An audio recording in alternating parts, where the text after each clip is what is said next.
gotta be crazy right now with the release of the album. It is, it is. I wanted to congratulate you on Exorcist. The album is perfect for the band in many ways, the title, because one, we all need to shed some skin and become better as a person. And also, I think this album truly shows that Infected Rain is evolving as a band. Thank you. Thank you so much. Um, I wanted to ask you, the songs display elements that are, um, definitely Infected Rain style, but you have progressed. And I want to know, has the progression come naturally for you, or is it something that you've been working on to evolve the sound of the band purposely? No, nothing we did on purpose. For sure, little things here and there we wanted to try and maybe, make better, but those are very small. Like the major, I guess, the major thing that happened was definitely organic and very natural transition from whatever we used to sound like, which in my opinion we still sound the same, but obviously when you listen from a side you know better. So I do agree that this album sounds a little bit different, but it's still us, it's still Yep, it is. our, yeah, experimental sounding type of style, you know what I mean? Like, I wouldn't say it's completely different. I wanted to ask you if you could speak on the song Goodbye. The song Okay. has so much emotion in it. I wanted to know, was it that song very personal in nature to you? Yes, like all of them are, but Goodbye definitely is something that I needed to do for myself as well. Like that extra reminder that sometimes it's very healthy and very much needed to actually let go. Even if you don't hold any type of um, grudges or anything against anybody, it's still, and you made peace with everything, but it's still, you don't let go fully. And yeah, definitely, it's a very powerful song. I won't lie, it wasn't easy to record it either. I had a couple breakdowns actually during recording that song. You can really feel the emotion in it. Thank Um, you. as when I listened to the album, it really stood out to me because it brings out emotion to the listener as well. That's good. I know a lot of people can relate to this type of emotion. So I'm glad that that you felt it. And in writing the songs lyrically for the album, are is it safe to say that um, in true to your fashion, most of these songs are personal in nature? All of them are. All of them are. It's just some topics I choose are extremely personal, and some are a little bit more global. But they are all about my life, my past, my present, some people surrounding it, some certain things that I dwell on, or certain things that bother me or don't, things that give me nightmares. I try to write about every single emotion that comes uh, through me. And sometimes, especially if it's a reoccurring emotion, I just stick to it and I want to actually put it into lyrics and into a song. Sometimes it's not all that strong and it was just a moment and I probably don't feel it that well to actually put it in a song. So it depends, I just try to write all the time. And yeah, it helps a lot to put those emotions and thoughts down on the paper. It's very therapeutical, but it's way more healing when I actually get to perform it, because I am actually letting it out. I'm actually body and mind, because my instrument is my body. I let it out, so it's very cleansing. That's why I'm extremely addicted to live shows. It helps me. You know, some people need to talk to therapists. Some people need to actually take medication for, to get better. Some are doing great job by themselves, but like I find that nothing helps me better than live music, you know. And I also wanted to talk to you. Had some disturbing news today that Meatloaf had passed away. I wanted to know if you could speak on any influence that he may have had with you. Um, yeah, no specific influence that I can tell you. No specific connection that I had. No. And I wanted to ask you, could you speak on the album artwork and how its conception came about to you?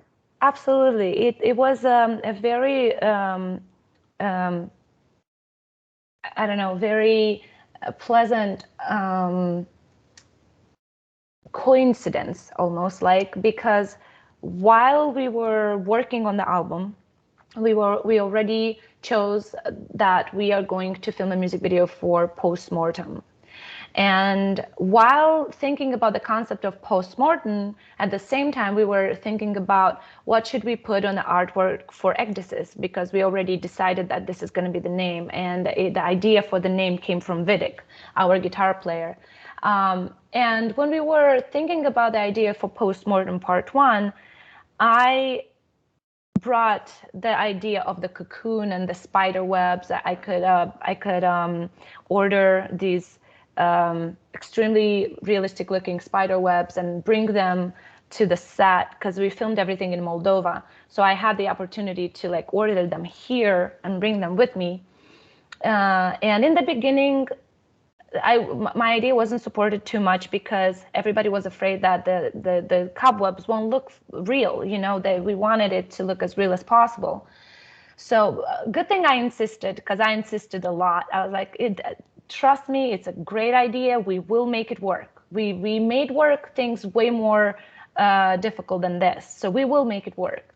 And I'm glad that my boys like wanted to go with it eventually, not right away, but because, as I said, they loved the concept, but they were very afraid that the spider webs, the cobs, they won't look realistic, right? So because we finally decided to go for it, it was perfect because we invited a photographer that works with the band and with me for many years now, more than 10 years now. She's very talented, Victoria Wonka from Moldova as well.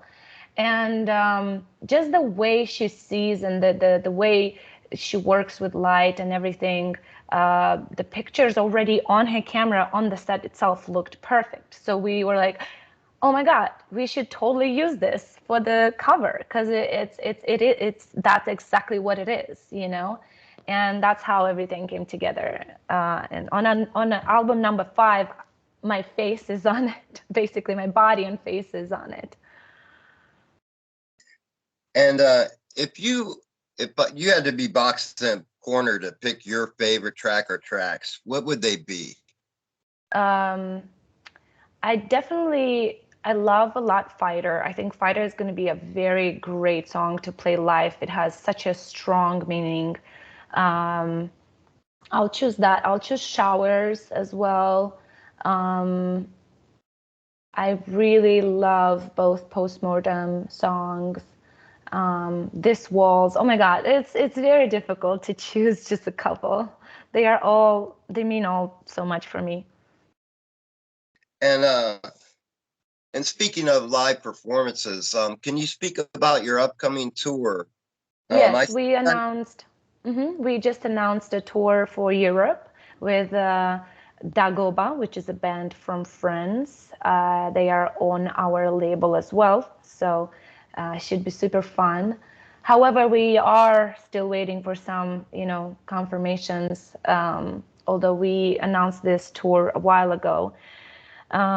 Yeah, the situation is very different in different countries. So hopefully, fingers crossed, everything happens. Other than that, we are about to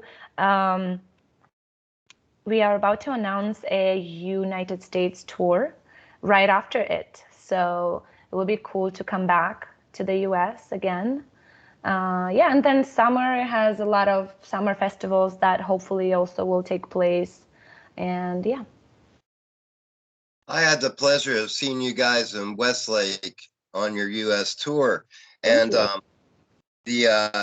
The energy and your guys' stage presence is absolutely amazing. Thank you. I, wa- Thank you.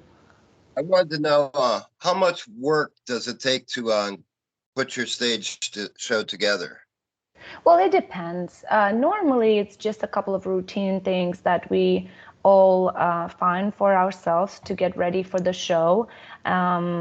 So, if we are on tour with a very basic setup, when I say that, I don't mean it's a bad show. I mean it's not too visual, then it's like pretty fast to put things together, change over or whatever. But when we go on tour with a bigger setup, when we have our own lights, our own, banners and stuff like that, it takes a little bit longer. The more complex the stage presence is, the more it takes to put it together. Obviously, when you have a bigger presence on the stage, you have more people helping you putting it together because you don't have a lot of time. But in general, as human beings, we have our own rituals, and everybody's very different and unique. So things that work for me not necessarily will work for a different vocalist, or they could work. But yeah, me personally, I like to be both mentally and physically ready for a show. And just like going to a gym, I try to warm up or actually work out before having such a cardio on stage. Then I do absolutely love having my vocal warm-ups. They help me mentally even more than they help me actually physically for my vocal cords. It puts me in that right mindset where I'm like, I got this. You know what I mean? Like it's very therapeutical, and it's almost like my mantra. It's like meditating, because even the sounds that I make for the vocal warm up, they are very humming, a lot of humming type of sounds. So yeah. Other than that, the normal, the choosing what to wear and the makeup you putting on, but we don't have anything like specifically unique for Infected Rain. We don't wear the same like costumes or put the same makeup on like a lot of other bands do. So probably it's very different than everybody else. Do you feel that your voice gets stronger as a tour progresses, or do you find yourself sometimes struggling as the tour goes on? Depends. So every single tour is very unique. I definitely would be, I'm not gonna hide or, you know, I don't know, put colors on the reality, when the reality is that the more you practice, the better you are, just like going to the gym. So imagine you're not on tour for a while, and no matter how much you warm up, you go on tour, the first week is the hardest week on your body. And on your voice, obviously, if you're the singer, but even if you're the guitar player, it's going to be still rough on your body, because nothing compares to a live show. Even if you practice and you jump around just like you would on a stage, every single show is different. There are so many factors about the sound, the setup, the travel itself that can cause, I don't know, just stress, and stress leads to other physical discomfort. So definitely first week is the roughest week for everybody. Same for voice, I think. I find that my speaking voice in the first week especially gets a little bit lower, more harsh.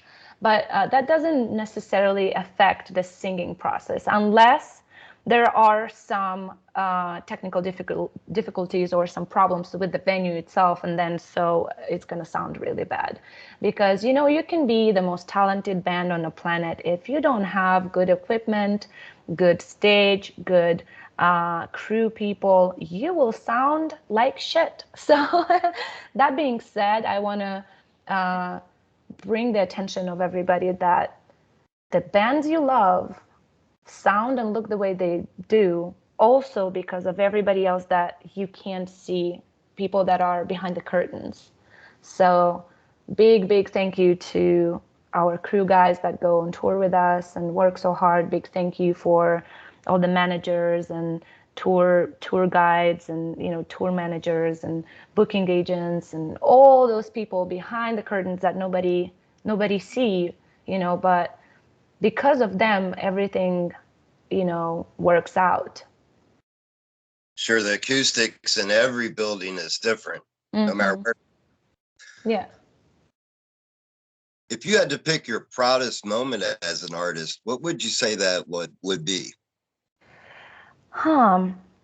I honestly, I feel very lucky and very proud when I'm on stage in general. And to be proud of it, it's mainly because I know how many years of hard work it took for us to be where we are. But definitely every time we get to play with like bigger legends and bands that maybe we grew up listening to, or maybe we as kids went to see their shows and eventually playing with them or even becoming friends, it's really cool. You're like, you understanding that, they're also human beings, just like you used to look up to them. You have some people looking up to you now. And yeah, it's pretty cool when you get to share those stories with them, especially, and you're like, I remember being 17 and going to see your show, and they're like, oh no, you make me feel so old. Stuff like that is a lot of fun. And if you could pick the best advice that was given to you along the way, what would you say that was? It was definitely hands down something that my vocal teacher, Melissa Cross, told me. And she told me to never listen to the sound, to be the sound. And that was the best advice ever. Before she even knew me, she was giving a very important advice to any singer in general, which was also very important. It was an advice where she was inviting everybody to be themselves and not try to sound like any other musicians. Like a vocal teacher, she hears that all the time when students come to her and be like, I would like to sound like this person or something like that.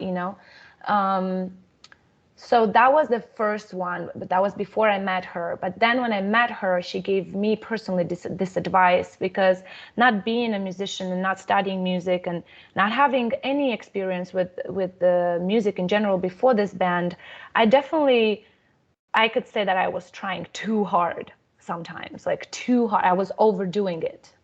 So that's when I started to actually listening to this advice, and it's probably the best ever.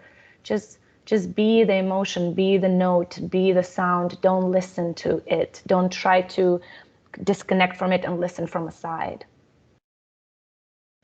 And what can fans look for next from the band?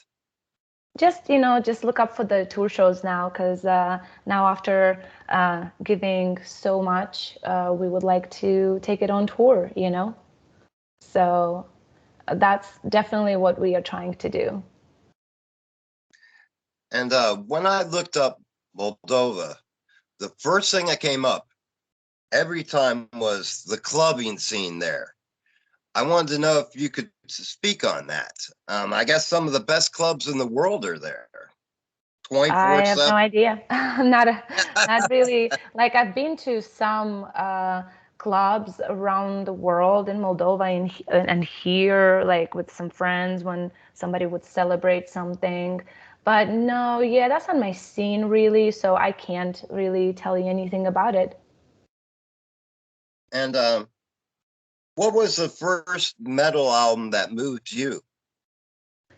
It's funny because I listened to a lot of music, right? But when I first was able to buy my own records, I was 16. I had a job, so I had my own salary. So I went to this store and I bought two albums, actually. I bought on a cassette. I bought Sepultura Roots and Slipknot Iowa. And I didn't even know those bands. I just bought them because of the cover. And I listened the hell out of those cassettes until they stopped playing. So those were probably, one of the first albums that I would like listen. I remember I had some sort of, you know, Walkman, but wasn't really a Walkman, something in between. Yeah. And are there any tracks that didn't make the album? No, not really. No, we wanted to have 12 songs and we worked on 12 songs. And the best way to get merchandise for the band, what would I that be think the best? best one would be to just go to infectedwriting.com, and we have all the links possible for everything possible. So that's the safest way. And there's also the store of the record label that the band is signed on. They all have unique and different type of merchandise. So if you want to have it all, you should do both. But if you want to have something to choose from, you should also do both. So both are helping the band in a way or another. So yeah. And lastly, I wanted to ask you if you could give a message to your fans, what would that message be? Just thank you. Thank you for listening to us, for being there for us, especially for the past 2 years. We really, really, really needed you, and you were there for us. So encouraging us to do more, to be ourselves, and we did. We did because we felt that from you. And even with the smallest action, like clicking a video and give that view, give that comment, share that with a friend. Every single little thing helps the band. So thank you so much. We love you. We really do. Well, I wanted to thank you for taking time to speak with me. I know how crazy busy you've been, and it's always a pleasure speaking with you. And Thank you. I hope that you'll keep me in touch as things progress. Thank you so much. Thank you. Have a good day. You too. Thank you. Bye. Bye.